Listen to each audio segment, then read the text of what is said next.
For a while there, I was pretty upset. I didn't go into any performances for a couple weeks. It was a thing where I had let the thing that I love the most, what I confused to was that it hurt me. But with some perspective, I've come to realize that it's probably the best thing that's ever happened to me. In a very honest way, it's the best thing that's ever happened to me. I was never truly angry at KL. It was a great place and an extremely positive thing, and I guess it speaks to how positive it was. The fact that it hurt so much. So I was never truly angry at KL, more in anger at the situation, I guess. It had a lot of real kind of touchy times. In that 2 weeks, I was just in my basement all day, eating at least a pint or two of Cherry Garcia ice cream. My buddy Ralph came over and he said, like, I want to go to karaoke with you. And I was like, you know, Ralph, thank you, but I need time. And he said, well, we're not going to go to KL. We're going to go to a different spot. You know, there are probably 25, 30 different karaoke bars all throughout Gatineau.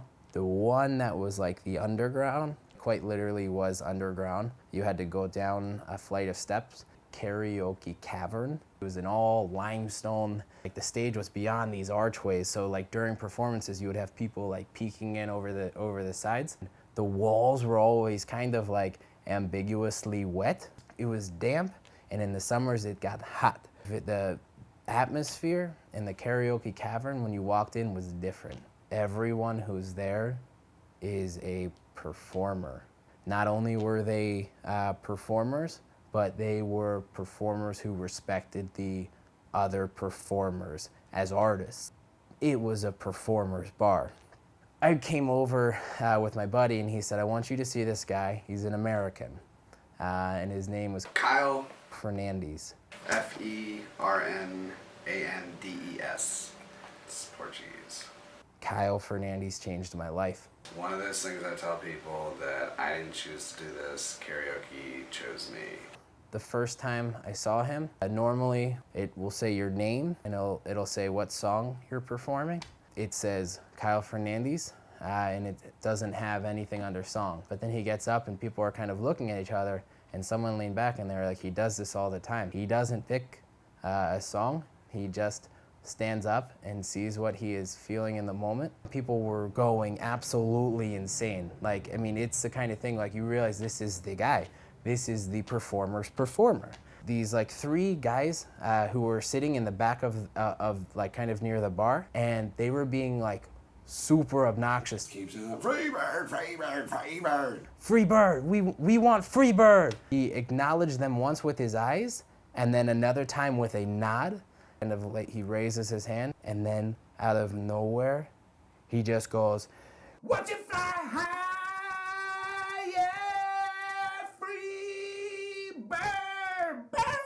And he just air whales for like the rest of the song. Now, you didn't say where to start free bird. You know, start in the goddamn middle. That right there was a brilliant move. But I have played guitar since I was 5. I was watching his fingers. He was hitting every single chord. I pointed this out and someone was like, this is normal. It's emotion, it's about the form, it's the song, it's the performance. It's not getting up and getting your ass scrolled. It sent something down my spine. The art of karaoke is to treat it like an act. You have an act. I never watched Ruben Studdard and thought that I understood Ruben Studdard. I watched Kyle Fernandes one time and I could tell you his deepest, darkest fears. It's art, it's the creative process, it's being an artist. From that moment on, I watched him every single week after that. I watched him, I would specifically call and ask who was on for that night. If it was Kyle, I was there. Routine, process. I'd say 3 years before I ever introduced myself to him. I mean, it's the community, it's art, it's the artist, the creative process, being an artist, that whole life. It's given me the opportunity to not only finally like be myself, but then also what I feel like is such a privilege is to be called an artist. The second that we met, I just knew that I had found the person in the universe that could unlock doors that I didn't even know were possible. Take someone else's art, because it is someone else's song, but also making it your own. He's a diverse performer. I'll do a Gregorian chant every once in a while. Sometimes those are in the catalog, and if they are, I'm doing one. Nursery rhymes sometimes work. I'll sing people's original music that they just want to, they're like, hey, I'm a songwriter, but I'm not a singer. Can I give this to you and you try it out? Sure, yeah, bring me your stuff, I'll workshop it. Don't get me wrong, like, he is a perfectionist. Living on a Prayer. And when I say this, I know I've sang it over, like, it's gotta be like almost 2 million times I've sang Living on a Prayer in the past 16 years. But I have to. He takes a stage with absolutely no care in the world about who is watching, about what may happen as a result of a good performance. In karaoke, the original meaning, the 2 words, it means permission to voice, permission to sing. Kyle Fernandes is there to sing. That's it.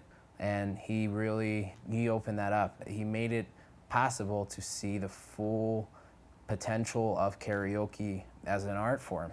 It's about opening up that channel inside you, that creative, like that divine creative channel, giving that place an opening.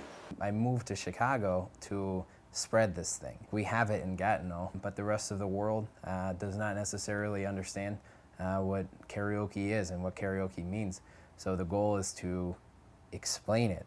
So, like, breathe out, give it away. Saying goodbye to Kyle, he looked at me and the last thing he said to me was, there's a difference between a karaoke singer and being a karaoke performer. And the art is finding, how do I become a karaoke performer?